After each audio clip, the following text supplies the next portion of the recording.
What's up, bienvenue dans cette nouvelle vidéo au TEP la famille. Donc aujourd'hui on va voir comment travailler avec les vidéos, donc une introduction sur les vidéos. Première chose à faire, importer CV2, je pense que je vais le laisser là déjà.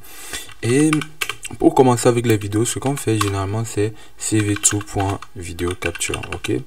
Donc on fait vidéo capture comme ceci et on va spécifier l'index qui correspond à la caméra. Ça peut être 0, ça peut être -1, ok.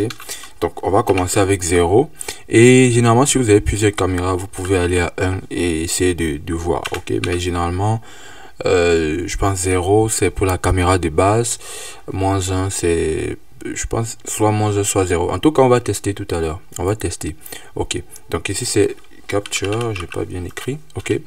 cv2.video capture, et lorsque vous l'avez fait, maintenant on va créer une sorte de boucle infinie dans laquelle on va continuellement lire ce que la caméra nous renvoie en fait. Et là on va faire read frame, et ça c'est vraiment de façon générale, read égale à cap.read pour lire effectivement l'entrée de la caméra.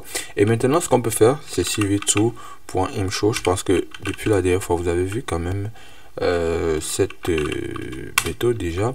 Donc et là on va passer quoi, là on va passer non à la fenêtre frame par exemple et passer frame également. Donc lorsqu'on a fait ça, on va faire cv2.wait qui de 1 et ouais mon et sur ce clavier déjà là et voilà. Et je vais vous montrer quelque chose qu'on n'a pas vu forcément la dernière fois qui est égal à ça. En fait ça c'est pour les PC 64 bits, pour tout simplement spécifier lorsqu'on veut exciter. Donc si le PC est 64 bits, donc on va faire hot et spécifier comme la dernière fois, mettre par exemple Q, donc dans le cas où on appuie sur Q pour quitter, ok, pour quitter. Donc ce qu'on va faire c'est qu'on va faire un break, on va casser la boucle, et lorsqu'on sort de cette boucle, donc on va faire un cap release. Donc on va essayer de libérer la caméra, libérer les ressources. Ensuite on fait cv2.destroy all window, ok. Donc là je vais exécuter ça comme ça. Ok, ça vise sur la première caméra. Je vais repartir avec 0 pour voir. Ok, j'ai l'impression que OBS est en train d'utiliser l'autre caméra. Voilà, c'est l'impression que j'ai. Donc effectivement c'est le cas. Donc peut-être vous pourrez pas voir l'autre caméra. Je crois pas que je puisse accéder comme ça. Il faut que la ressource, il faut que l'autre caméra soit disponible. C'est -1 quand même. Donc si vous avez un logiciel qui utilise l'autre caméra, ce sera difficile, hein. Donc là ça affiche généralement lorsque l'index vraiment ne pointe sur rien, mais c'est pas grave, je peux l'ouvrir quand même néanmoins, même si elle n'est pas très claire. Donc on va aller encore une fois de plus avec 0 et là, alors donc là nous avons quelque chose qui s'est quand même affiché, ok. C'est pas la meilleure caméra du monde, mais ça s'affiche. Donc parallèlement à ce que je viens de vous montrer, parallèlement, ce qu'on peut faire, qu'on a eu à voir depuis la dernière fois, c'est qu'on pouvait avoir par exemple du gray, ok, du gray qui va être cv2 color. Et là cv2 color va nous permettre d'échanger carrément le RGB tout le gray. Donc cv2 et on va faire color. Et là vous avez plusieurs trucs que vous pouvez utiliser, plusieurs méthodes. Voilà, comment je peux dire truc, on a là plusieurs méthodes. Donc on va partir sur BGR2 to gray, ok. A priori c'est pas ça, ça ressemble, mais voilà. Donc je vais les créer et au fur et à mesure ça va venir. Donc BGR to gray, ok. Je fais une erreur là. Voilà, donc c'est là. Ce que vous devez comprendre en fait, c'est que le format de lecture de vidéo par défaut de OpenCV c'est BGR. Ok, donc du coup, ce qu'on fait c'est BGR to gray pour passer en gray. Et là, si je remplace ici par gray, vous allez voir que voilà. Donc vous allez voir que ce qui s'affiche maintenant est en gray. Tout simple. Maintenant, qu'est-ce que je peux faire? généralement, ce que les gens ne font pas, on va le spécifier, c'est que les gens ne font presque pas appel à cette méthode là. Ok, donc cette méthode là, elle permet de faire quoi? Elle permet de vérifier en fait à chaque fois que la caméra est ouverte, au lieu de faire CV2 capture. Donc là, si j'exécute, ça va passer, mais si je mets par exemple l'index à 9, ce qui n'est pas vraiment une caméra, vous l'aurez sans doute imaginé. Donc je vais revenir. Vous l'aurez sans doute imaginé. Donc si je tente d'exécuter, vous voyez, ça ne passe pas. Ok, parce qu'on a mis cap doit être open. Donc là, je vais rentrer à 0.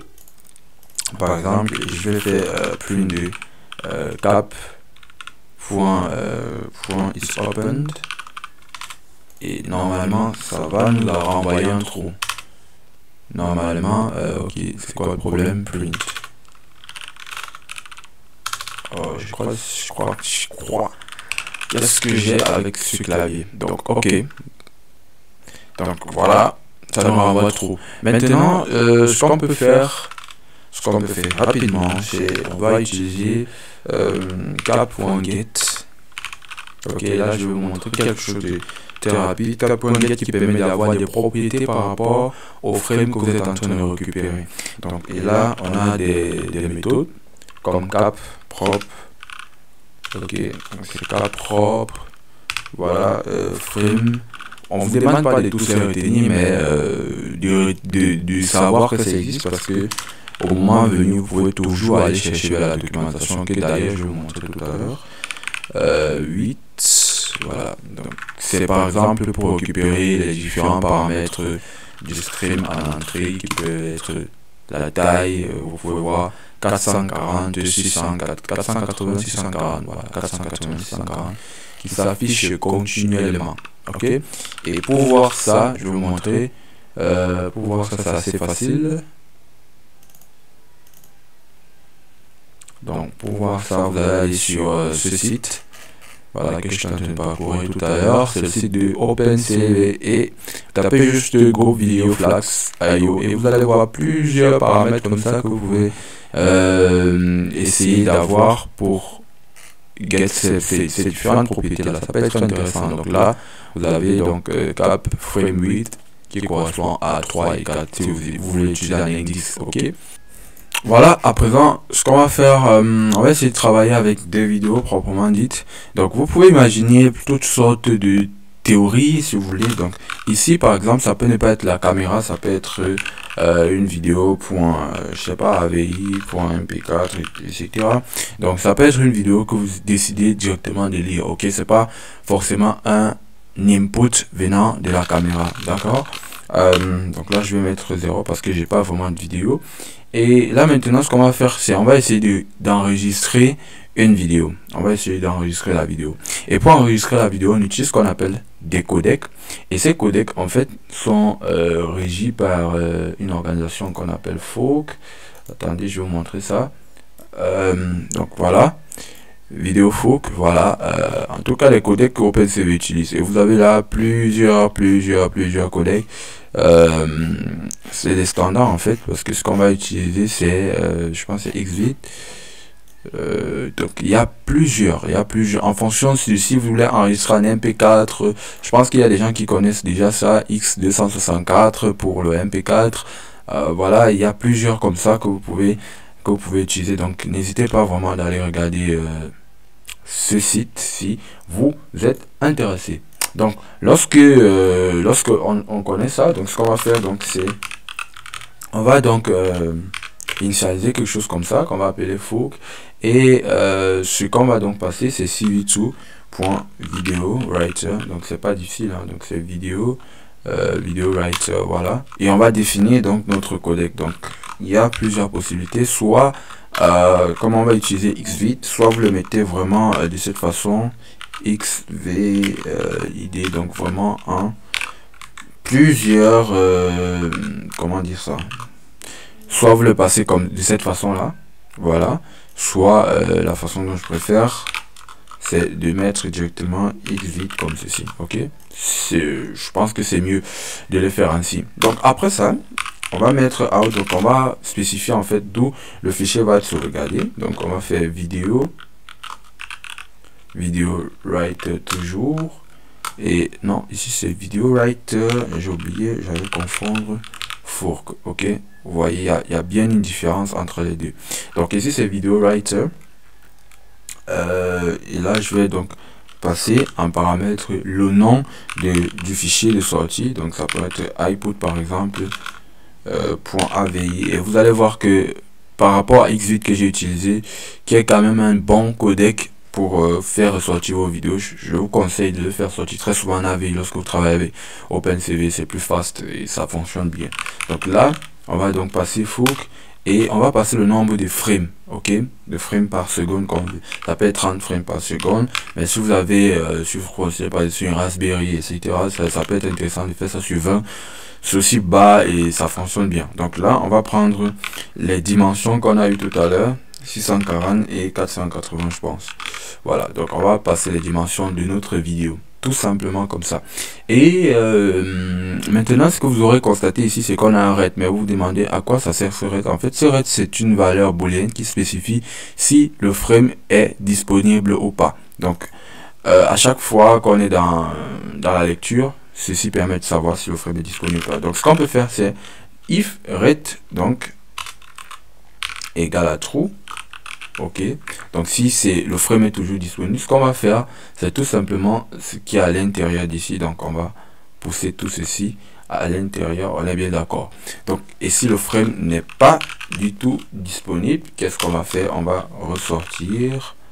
Ok, et lorsqu'on ressort, on va faire cap.release, on va faire out.release. Donc on va aussi libérer la ressource, très important de toujours libérer. Et ensuite on va faire cv2.destroy. Alors je vais supprimer ça comme ça. Donc a priori je pense que j'ai rien oublié. On va essayer de tester ça.